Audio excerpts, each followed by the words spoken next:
আসসালামু আলাইকুম। শিমুল memorial north school and কলেজের 10ম শ্রেণীর অর্থনীতি অনলাইন ক্লাসে সবাইকে স্বাগত। করোনার এই ক্রান্তিকালে শিক্ষার্থীবৃন্দ তোমরা নিশ্চয়ই সুস্থ আছো, ভালো আছো, সবাই বাসাতে আছো এবং নিরাপদে আছো। দুটো সতর্কতার কথা বলি। করোনার এই সময়ে আমরা কিছুক্ষণ পর পর হাত ভালোভাবে স্যানিটাইজ করব এবং আমরা পুষ্টিকর খাবার খাওয়ার চেষ্টা করব এবং আমরা সবাই সুস্থ থাকবো। এবার আমরা ক্লাস শুরু করি। আমি ইশরাত জাহান লাবনী, সহকারী শিক্ষক, Shimul memorial north school and class. আজকে তোমাদের নবম অধ্যায়ের উপরে ক্লাস নেওয়া হবে। অধ্যায়ের নাম বাংলাদেশের গুরুত্বপূর্ণ অর্থনৈতিক প্রসঙ্গ। বাংলাদেশের গুরুত্বপূর্ণ অর্থনৈতিক প্রসঙ্গ। আজকে ক্লাস থেকে শিক্ষার্থীবৃন্দ তোমরা যেটা শিখবে সেটা হলো অর্থনৈতিক প্রবৃদ্ধি ও উন্নয়ন সম্পর্কে, উন্নত অনুন্নত ও উন্নয়নশীল দেশ সম্পর্কে, বেসরকারি সংস্থার উন্নয়ন কার্যক্রম সম্পর্কে, দারিদ্র্য, বেকারত্ব ও মানব সম্পদ সম্পর্কে। আলোচ্য বিষয়: অর্থনৈতিক প্রবৃদ্ধি ও উন্নয়ন, উন্নত অনুন্নত ও উন্নয়নশীল দেশ, বেসরকারি সংস্থার উন্নয়ন কার্যক্রম, দারিদ্র্য, বেকারত্ব ও মানব সম্পদ। প্রথমে আসি অর্থনৈতিক প্রবৃদ্ধি। অর্থনৈতিক প্রবৃদ্ধি ও অর্থনৈতিক উন্নয়ন ধারণা দুটি এক মনে হলেও আসলে এক নয়। এই শব্দ দুটির মধ্যে কিছু মৌলিক পার্থক্য রয়েছে। অর্থনৈতিক প্রবৃদ্ধি কি? অর্থনৈতিক প্রবৃদ্ধি হলো একটা নির্দিষ্ট সময়ে কোনো দেশে উৎপাদিত চূড়ান্ত দ্রব্য ও সেবার বাজার মূল্যের সমষ্টির বৃদ্ধি ও হারকে অর্থনৈতিক প্রবৃদ্ধি বলে। সাধারণত জিডিপি বৃদ্ধি বার্ষিক হারকে অর্থনৈতিক প্রবৃদ্ধি বলে। শিক্ষার্থীবৃন্দ, তোমরা ষষ্ঠ অধ্যায়ে জেনেছো যে জিডিপি কি। জিডিপি হলো মোট দেশজ উৎপাদন। তাহলে এই জিডিপি বৃদ্ধি বার্ষিক হারকে অর্থনৈতিক প্রবৃদ্ধি বলে। এরপরে আসি অর্থনৈতিক উন্নয়ন। অর্থনীতির সামগ্রিক পরিবর্তনের মাধ্যমে জনগণের মাথাপিছু আয়ের ক্রমাগত বৃদ্ধিকে অর্থনৈতিক উন্নয়ন বলে। এখানে অর্থনীতির সামগ্রিক উন্নয়নের কথা বলা হয়েছে। সামগ্রিক উন্নয়ন বলতে বোঝানো হচ্ছে নাগরিকদের ভোগ বৃদ্ধি, বিনিয়োগ বৃদ্ধি, কর্মসংস্থান বৃদ্ধি ও প্রযুক্তি বিকাশের মাধ্যমে সামগ্রিকভাবে জীবনযাত্রার মান বৃদ্ধিটাই হলো অর্থনৈতিক উন্নয়ন। তাহলে এখান থেকে আমরা খুব সহজেই বুঝতে পারি যে অর্থনৈতিক প্রবৃদ্ধি একটা সংকীর্ণ ধারণা, কিন্তু অর্থনৈতিক উন্নয়ন একটা বিশাল ধারণা, যার মাধ্যমে আমরা অর্থনীতির সম্পূর্ণ পরিচয়টা পাই। অর্থাৎ অর্থনৈতিক উন্নয়ন হলে বুঝতে হবে যে সে দেশের অর্থনৈতিক প্রবৃদ্ধির সাথে অর্থনৈতিক গুণগত পরিবর্তন হয়েছে। অর্থাৎ অর্থনৈতিক উন্নয়ন সমান অর্থনৈতিক প্রবৃদ্ধি যোগ অর্থনৈতিক গুণগত পার্থক্য। অর্থনৈতিক প্রবৃদ্ধি প্লাস অর্থনৈতিক গুণগত পার্থক্য। এবার আসি উন্নত, অনুন্নত এবং উন্নয়নশীল দেশ সম্পর্কে। প্রথমে আমরা জানবো উন্নত দেশ। উচ্চ আয়ের যেসব দেশে অর্থনৈতিক উন্নয়ন ঘটেছে এবং এই উন্নয়ন দীর্ঘমেয়াদে অব্যাহত আছে তাদেরকে বলা হয় উন্নত দেশ। এসব দেশের জনগণের জীবনযাত্রার মান উন্নত। আমরা উন্নত দেশগুলোর যে বৈশিষ্ট্যগুলো, অর্থাৎ যে কার্যক্রমের মাধ্যমে তারা উন্নত হয়েছে সেই বৈশিষ্ট্যগুলো একটু জেনে নিব। উন্নত দেশের ভূমি ও প্রাকৃতিক সম্পদ যেটা আছে সেটা সমৃদ্ধশালী। অর্থাৎ এই ভূমি ও প্রাকৃতিক সম্পদকে কাজে লাগিয়ে সুষ্ঠু ব্যবহার ও সংরক্ষণের মাধ্যমে তারা আজ উন্নত দেশে পরিণত হয়েছে। এরপরে আসছে মূলধন। উন্নত দেশে মূলধনের যোগান পর্যাপ্ত। তারপরে দক্ষ জনশক্তি। যে কোনো দেশের অর্থনৈতিক উন্নয়নের জন্য দক্ষ জনশক্তি অত্যন্ত গুরুত্বপূর্ণ একটা বিষয়। দক্ষ জনশক্তির মাধ্যমে যে কোনো দেশ সহজে উন্নত দেশে পরিণত হতে পারে। এরপরে আসছে উচ্চ গড় আয়ুষ্কাল। অর্থাৎ গড় আয়ুষ্কালটা উন্নত দেশে বেশি হয়। কারিগরি জ্ঞান। বর্তমানে উন্নত দেশের শ্রমিকদের উৎপাদন ক্ষমতা অনেক বৃদ্ধি পেয়েছে এবং এ বৃদ্ধির মূলে রয়েছে কারিগরি জ্ঞানের উন্নতি। এই কারিগরি জ্ঞানে যে দেশ যত বেশি উন্নত সে দেশ তত বেশি উন্নতির শিখরে আরোহণ করেছে। এরপরে আসছে রাজনৈতিক স্থিতিশীলতা। রাজনৈতিক স্থিতিশীলতা অর্থনৈতিক উন্নয়নের অন্যতম শর্ত। যে রাষ্ট্রের রাজনৈতিক স্থিতিশীলতা নেই সে রাষ্ট্র অর্থনৈতিক উন্নয়নে বাধাগ্রস্ত হয়।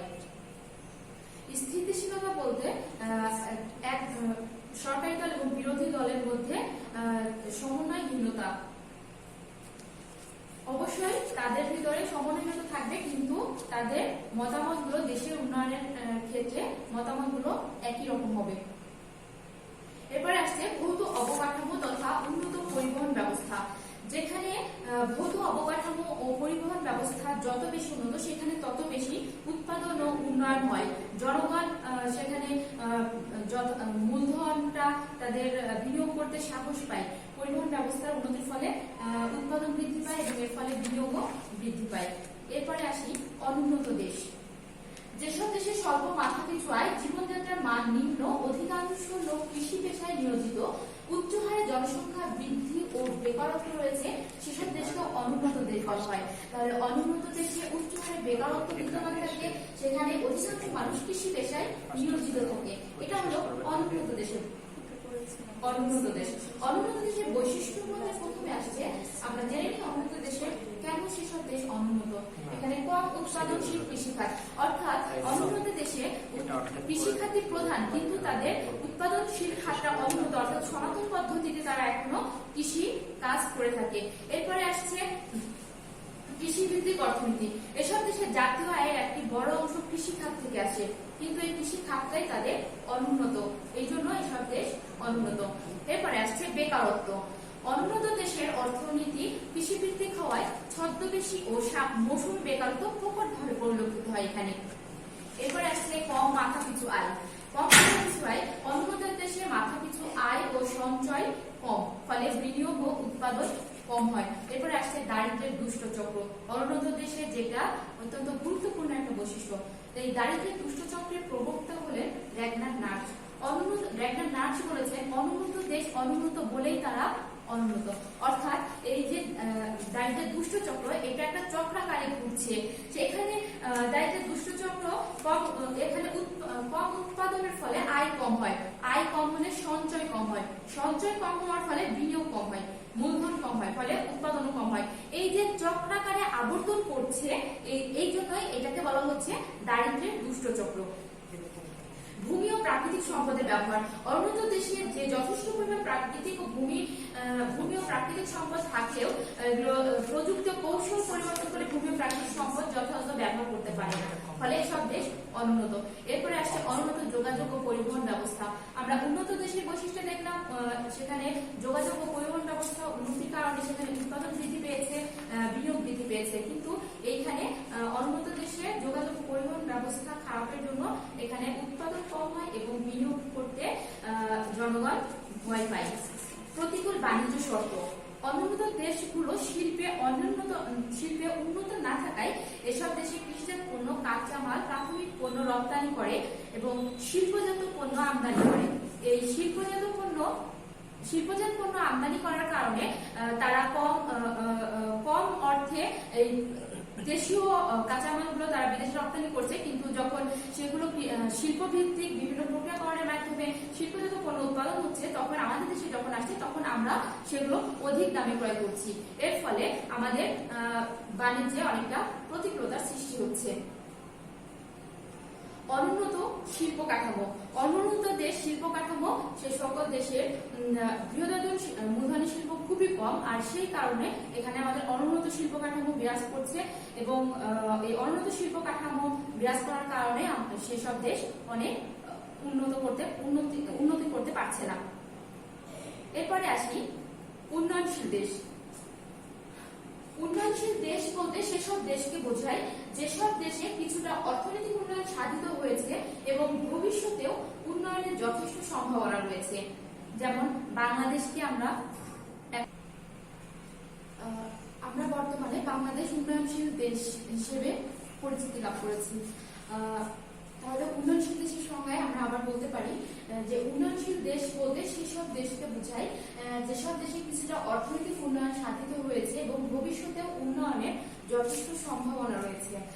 উন্নয়নশীল দেশের কিছু বৈশিষ্ট্য আমরা জেনে নিই। উন্নয়নশীল দেশের বৈশিষ্ট্য, প্রথমটা হলো কৃষি নির্ভর অর্থনীতি, তারপরে বৈদেশিক কৃষি নির্ভর অর্থনীতি, মাথাপিছু আয়। এখানে উন্নত দেশগুলোর তুলনায় উন্নয়নশীল দেশের মাথাপিছু আয় কম, কিন্তু অনুন্নত দেশের তুলনায় একটু বেশি, ফলে জীবনযাত্রার মান তেমন উন্নয়নশীল দেশে উন্নত নয়। এরপরে আসছে প্রাকৃতিক সম্পদের অপূর্ণ ব্যবহার, বৈদেশিক বাণিজ্য ঘাটতি, মূলধনের স্বল্পতা, প্রাথমিক পণ্য উৎপাদনকারী দেশ, শিল্পের বিকাশ, অর্থনৈতিক অবকাঠামো দুর্বল, মাথাপিছু আয় নিম্ন, উদ্যোক্তার অভাব, বৈদেশিক সাহায্যের উপর নির্ভরশীলতা ইত্যাদি। এগুলো হলো উন্নয়নশীল দেশের বৈশিষ্ট্য। এরপরে আসি বেসরকারি সংস্থার উন্নয়ন কার্যক্রম। প্রথমে আমরা জেনে নিই যে বেসরকারি সংস্থাটা আসলে কি। বেসরকারি সংস্থা মূলত দারিদ্র্য বিমোচনের জন্য কাজ করে। বাংলাদেশের দারিদ্র্য দূরীকরণে বিভিন্ন বেসরকারি সংস্থা ক্ষুদ্র ঋণ বিতরণ করছে। দারিদ্র্য দূরীকরণে সরকার কর্তৃক বিভিন্ন উন্নয়ন কর্মসূচি বাস্তবায়নের জন্য সরকারি বিভিন্ন প্রতিষ্ঠানের সাথে বেসরকারি সংস্থা কাজ করছে। বাংলাদেশে কর্মরত বিভিন্ন এনজিওর মধ্যে প্রধান কয়েকটি এনজিও হলো ব্র্যাক, আশা, স্বনির্ভর বাংলাদেশ, শক্তি ফাউন্ডেশন, প্রশিকা, টিএমএসএস, ব্যুরো বাংলাদেশ ইত্যাদি। এখানে বলতে হয় যে ব্র্যাক হলো বাংলাদেশের সর্ববৃহৎ ক্ষুদ্র ঋণদানকারী প্রতিষ্ঠান, যেটা প্রতিষ্ঠিত হয়েছিল 1972 সালে।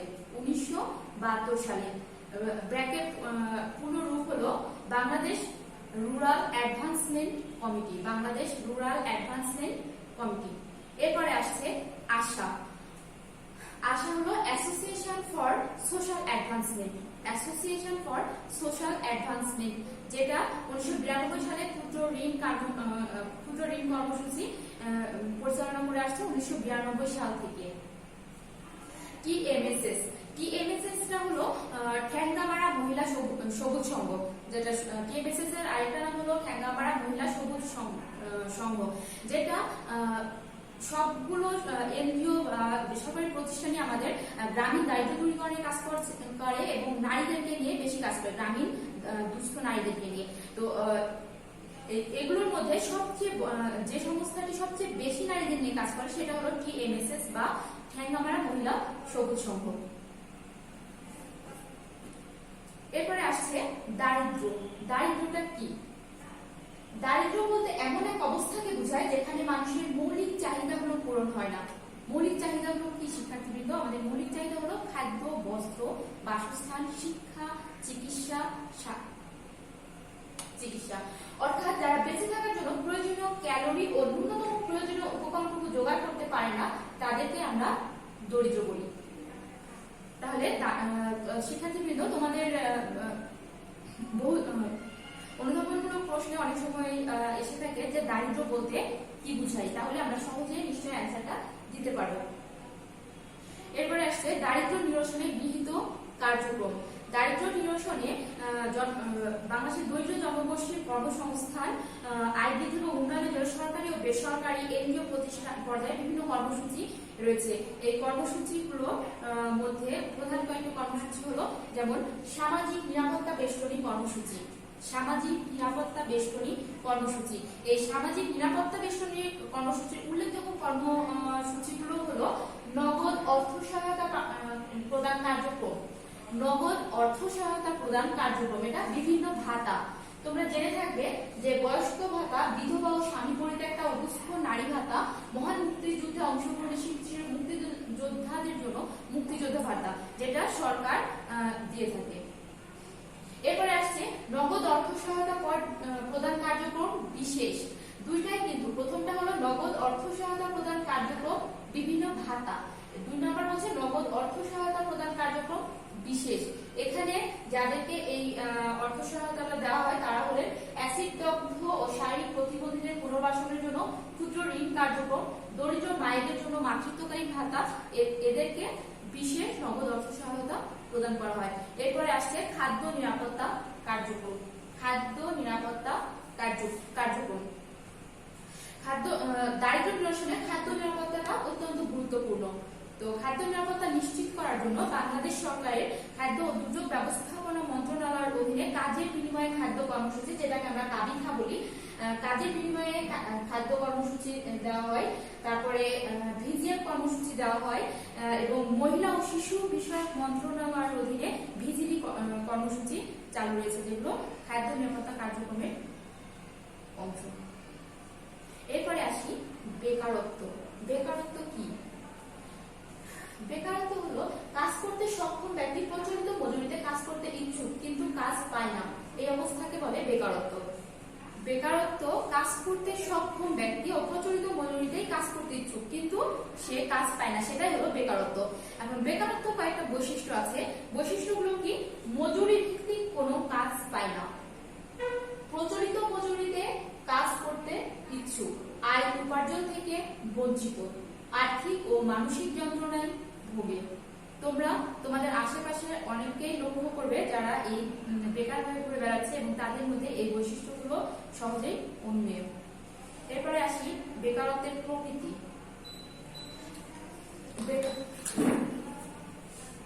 বেকারত্বের প্রকৃতি। বেকারত্ব তিন ধরনের, একটা হলো মৌসুমী বেকারত্ব, ছদ্মবেশী বেকারত্ব এবং সাময়িক বেকারত্ব। মৌসুমী বেকারত্বটা কি? প্রাকৃতিক কারণে বছরের কোনো বিশেষ সময়ে এ ধরনের বেকারত্ব দেখা দেয়, অর্থাৎ ফসল বপন ও কর্তনের সময় বাদে অন্য সময়ে গ্রামীণ কৃষি শ্রমিকেরা কোনো কাজ পায় না, তখন তাদের বলা হয় মৌসুমী বেকারত্ব। এরপরে আসছে ছদ্মবেশী বেকারত্ব। ছদ্মবেশী বেকারত্বের অপর নাম হলো প্রচ্ছন্ন বেকারত্ব। ছদ্মবেশী বেকারত্বকে আমরা অনেক সময় প্রচ্ছন্ন বেকারত্ব বলে থাকি। কৃষিখাতে আপাত দৃষ্টিতে অনেক লোক কৃষিকাজ করছে বলে মনে হয়, কিন্তু প্রকৃতপক্ষে কৃষিকাজে নিযুক্ত ওইসব লোকের মধ্যে অনেকেই প্রান্তিক উৎপাদনশীলতাটা শূন্য। অর্থাৎ একটা উদাহরণ দেওয়া যায় শিক্ষার্থীবৃন্দ, মনে করো একজন কৃষকের 2 বিঘা জমি আছে। ওই শিক্ষার্থীবৃন্দ একটা উদাহরণ দেওয়া যাক। একজন কৃষকের 2 বিঘা জমি আছে। 2 বিঘা জমিতে ওই কৃষক একাই তার শ্রম দিয়ে যতটুকু সে উৎপাদন করতো, তার 2 ছেলে আছে, ওই 2 ছেলে বেকার, কিছুই করে না। তো বাবার সাথে তারা দুজনও জমিতে যায়, জমিতে গিয়ে কাজ করে এবং ফসল উৎপাদন করে, এবং একই পরিমাণ ওর বাবা যতটুকু ফসল উৎপাদন করতো, ওই 2 ছেলে কাজ করার পরও ততটুকুই ফসল উৎপাদিত হয়। এর ফলে দেখা যাচ্ছে যে ওই 2টা ছেলেকে তাহলে আমরা কি বলতে পারি শিক্ষার্থীবৃন্দ? ওই 2টা ছেলের তাহলে প্রান্তিক উৎপাদনশীলতাটা শূন্য। এই প্রান্তিক উৎপাদনশীলতা বিশিষ্ট শ্রমকে আমরা বলি ছদ্মবেশী বেকার। তাহলে ছদ্মবেশী বা প্রচ্ছন্ন বেকারত্বের সংজ্ঞাটা আমরা আরেকবার জেনে নিই। কৃষিখাতে আপাত দৃষ্টিতে অনেক লোক মনে হচ্ছে যে অনেক লোক কাজ করছে, কিন্তু তাদের প্রান্তিক উৎপাদনশীলতা, কৃষি খাতে নিযুক্ত ওইসব লোকের মধ্যে অনেকেই প্রান্তিক উৎপাদনশীলতা শূন্য। এই প্রান্তিক উৎপাদনশীলতা শূন্য বিশিষ্ট লোককেই বলা হয় প্রচ্ছন্ন বেকার বা ছদ্মবেশী বেকার। এরপরে আসা যাক সাময়িক বেকারত্ব। সাময়িক বেকারত্বটা কি? পেশা পরিবর্তনের সময় যে বেকারত্ব তৈরি হয় সেটাই হলো সাময়িক বেকারত্ব। যেমন একজন গার্মেন্টস শ্রমিক পেশা পরিবর্তন করে সে ব্যবসা করতে চায়। এই যে ব্যবসা করতে চায়, এই ব্যবসা করার আগ মুহূর্তে সে গার্মেন্টস চাকরিটা ছেড়ে দিয়েছে, যে কয়দিন সে বসে থাকলো, এটাই হলো সাময়িক বেকারত্ব। এরপরে আসি মানব সম্পদ। মানব সম্পদটা কি? মানব সম্পদের সংজ্ঞায় প্রথমে আমরা বলতে পারি, জনসংখ্যার যে অংশ শিক্ষা ও দক্ষতা ভিত্তিতে শ্রমশক্তিতে পরিণত হয় তাকে বলা হয় মানব সম্পদ। তাহলে শিক্ষার্থীবৃন্দ, জনসংখ্যার যে অংশ শিক্ষা ও দক্ষতার ভিত্তিতে শ্রমশক্তিতে পরিণত হয় তাকে বলা হয় মানব সম্পদ। তবে কোন দেশের ভূমি ও মূলধনকে বস্তুগত সম্পদ বলা হয়। দেশের প্রাকৃতিক সম্পদগুলোকে কাজে লাগিয়ে অর্থনৈতিক উন্নয়নের প্রতি ত্বরান্বিত করতে দক্ষ মানব শক্তির যোগান থাকা আবশ্যক। এবার মানব সম্পদ উন্নয়নের পদ্ধতি সমূহ। প্রথমেই আসি শিক্ষা। জনসংখ্যাকে কর্মক্ষম ও দক্ষ জনশক্তিতে পরিণত করতে হলে শিক্ষা ও কর্মমুখী শিক্ষার সম্প্রসারণ প্রয়োজন। শিক্ষা ব্যক্তি জীবন এবং জাতীয় উন্নয়নের জন্য অপরিহার্য।